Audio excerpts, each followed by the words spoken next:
బతుకుదేరి పెట్టుంది, సంసారం పెట్టుంది, మరి కొత్త ప్రభుత్వం పెట్టుంది, కొత్త కథ ఎట్టుంది, పాత కథ ఎట్టుంది, ఈ తీట పంచాదులు ఏంది, ఈ రండా ఏంది, చెప్పులే పట్టుడేంది, బాలకసుమని జాడ పత్తలే కూడా పోయిందట. మరి జాడ దొరికింది. మాట అన్నప్పుడు దొరకాలి కదా, మాట మీద ఉన్నోడే కదా. ఓ సరే ఒక్కసారి నువ్వు 9 ఏళ్ళు ప్రభుత్వం చేసినావు, 9.5 ఏళ్ళు చేసినావు, ఏ మెరుగ పెట్టినావు జనానికి అని అడుగుతున్నాను. ఏ మెరుగ పెట్టినావు అని అడుగుతున్నాను నేను.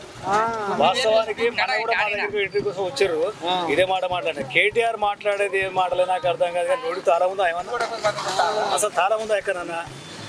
నేను చేసిన ఎల్లగురు అని ఎక్కడ మాట్లాడుతూ నువ్వు ఏడవున్నావా? తెలంగాణ ఉద్యమంలో నువ్వు ఎక్కడున్నావు కేటీఆర్ చెప్పబోతే ఒకసారి. అంతేనా? ఎక్కడ ఉన్నాడు? ఉన్నాడు ఇక్కడ అమెరికాలో బాగా నువ్వు కడుకుంటా ఉన్నావు బాబు గారు 99 మంది చెప్పారు కానీ ఇట్లా మనకు. మరి అట్లాంటప్పుడు ఇక్కడ ఇవ్వాలి వచ్చి ఇవ్వాలా? రేవంత్ రెడ్డి నాకు ఓటు కనుక రావన్నాడు, ఆయన నిరసేది కూడా పనికోసం అయ్యాలా?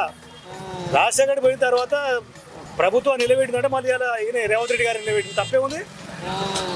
జనానికి అనుకున్న టైం ఇస్తున్నా కాదు. మరి ఇప్పుడు కొంతమంది కోయాలు రైతు బంధు ఇంకా అంత తక్లీఫ్ వ్యవహారం ఉంది, రుణమాఫీ మొత్తం పక్కేసి పండుకుందానికి వస్తున్నా. నేను కాదంటే నేనే రుణమాఫీ చేస్తా అంటున్నాడు. నువ్వు 9 ఏళ్ళ అర్థం నుంచి నువ్వు ఎన్నో చక్కగా చేసినావు చెప్పరాదు? అది చెప్పి నువ్వు ఇవాళ 2 నెలలకి ఇవ్వమని చెప్పు.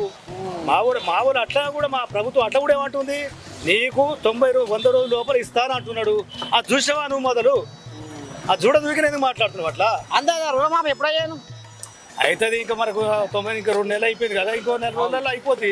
40 రోజులు అయిపోతే కాదనేం లేదు, పక్కా చేస్తారా పనే లేదు. నిర్ణయాలు ఏముంది, గ్యాస్కు 500 రూపాయల గ్యాస్ కోసం వాళ్ళు మళ్ళీ ఇది ఇచ్చేసిరా. ఇప్పుడు లేడీస్ పాపం లేడీస్ ఒక్కొక్క జాతర పోతున్నారు, ఇలా యాడ్ చేస్తారు బ్రహ్మాండంగా.